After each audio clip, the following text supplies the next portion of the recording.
Senhor, prazer falar contigo. E pegando esse gancho do cenário eleitoral, né, ou do cenário político que tem feito preço aí nos ativos e movimentado as expectativas, justamente nesse sentido, o mercado fica meio dividido, né, com o otimismo de talvez não ter a figura do presidente ou até mesmo de um sucessor no próximo ano eleitoral e com a possibilidade de qualquer medida populista, eleitoreira, nesse ano, justamente para tentar recobrar a popularidade e aí se tornar viável no ano que vem.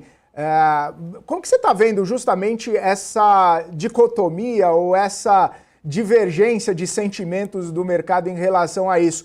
Pode trazer um viés um pouco mais pessimista justamente por conta dessas possibilidades mais populistas, ou o otimismo acaba suplantando, né, esse pessimismo de um curto prazo?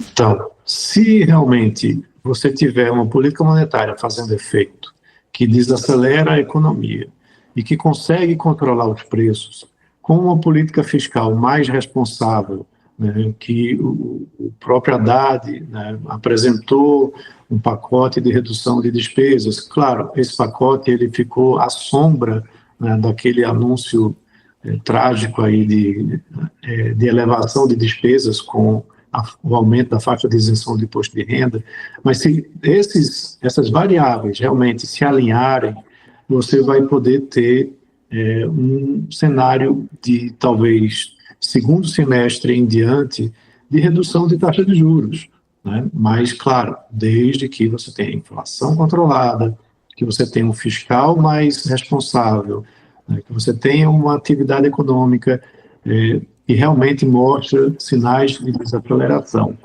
Tá? Lembrando que o Forward Guidance ele vai até a próxima reunião. Teremos aí uma Selic de 14,25%. E a partir daí, como que vai ficar?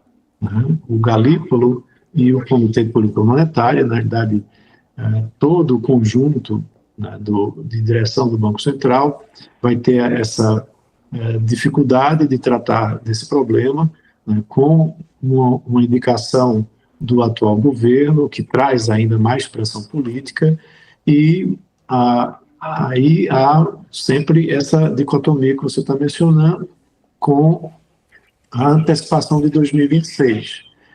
Se essas variáveis que eu mencionei estiverem controladas, é um caminho natural para a redução de taxa de juros, né, porque o problema teria sido tratado.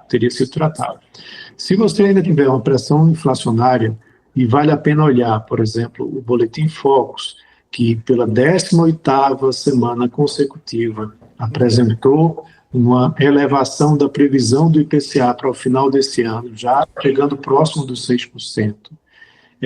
Isso pode fazer com que você tenha problemas mais à frente, caso a equipe do Banco Central seja influenciada politicamente e resolva realmente reduzir taxa de juros somente olhando a desaceleração da atividade econômica, mas não olhando a questão fiscal ou de redução de preços, né, de redução de inflação.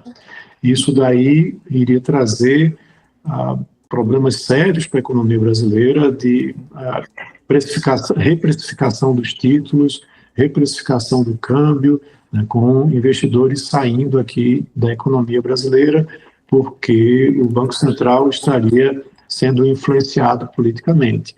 Eu prefiro não apostar nesse cenário, né, e sim no cenário de que o Banco Central vai continuar fazendo seu trabalho autônomo, independente, olhando muito a questão da inflação, né, e o controle dela, com a redução, né, da questão fiscal por parte do governo, né, e também com a taxa de juros condizente com o que é necessário para controlar essa inflação.